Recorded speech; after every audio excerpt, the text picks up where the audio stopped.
El principal objetivo es la integración. O principal objetivo deste evento, pois digamos que é a integración, non?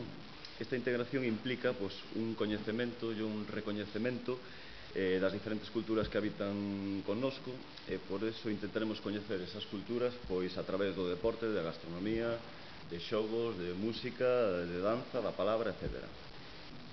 Bueno, este evento vai nos a permitir estar pois máis próximos ás costumes dos nosos veciños, das comunidades que conviven con nós, que a súa vez vanse a convertir eles mesmos en embaixadores, non? Das súas culturas, e tamén pois, se sentirán máis próximos á comunidade receptora que a nosa, non? Habrá deporte, juegos tradicionales, obradoiros de pintura en tela, gastronomía, música e teatro. Unha xornada como a do día 8, o próximo día 8 de agosto, pois é unha xornada onde vamos a ver todos os que estamos aquí, que estamos a vivir todos os días, que somos e procedemos de distintos oríxenes e que estamos xuntos e que non hai basicamente ningún problema, non?